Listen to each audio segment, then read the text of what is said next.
Uchxonaga Yunusobod 4-kvartalga kelganman. To'rxona 1-qavat chiqqan. Yaxshi remontlari bilan ichida mebel texnikalari ham qo'yibdi. Mana orqadan eshik ochib qo'yishdi. Mana kichkinagina hovli, mana kalavatlarni qo'yib, kunimiz shu yerda o'tadi, bizlarning uchastkada yashaganda yashaymiz deyapti. Uylar ham juda chiroyli remontlar qilingan, hozirgi ishlarini ko'rsatamiz. Mana bu yog'imiz zal, mana chiroyli qilib qo'yishgan. Mana stol olib chiqib ketishadi faqat. Qolgan narsalar qo'yapti, pollari tarketlar qilingan.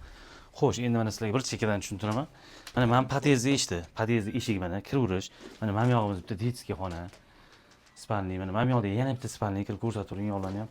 To'rxona 182 kvadrat menimcha betlar. Xo'sh, mana tualetlari ham katta, keng, mana kafelari ham yaxshi holatda turibdi. Xo'sh, mana bu yog'imiz mana endi mana dush kabinka mana chiroyli keng. Bu yerda ikkita zal qilib qo'yishdi mana o'zligiga, mana betam zal. Xo'sh, to'rxona 5 xona qilingan desa ham bo'ladi. Mana oshxonani ham bitta xona qilib qo'yishgan, detskiy quvursa bo'ladi. Bu yoqda balkon, 1,5 ga 6 balkon. Bu yoq tarafida ham огородlar bor. Mana eshikni ochib qo'ysa, konditsioner ham kerak emas. Atrofi zo'r, maktab, bog'cha, yonimizda shunday Aziya kinoteatri, xullas Yunusobod 4-kvartallarning yuragida joylashgan, narxini 100 ming so'rashyapti. Azizgina kelishtirib berishadi. Jiddiy narsalar bilan gaplashadi. Pastki nomerga aloqa chiqadi, tamom.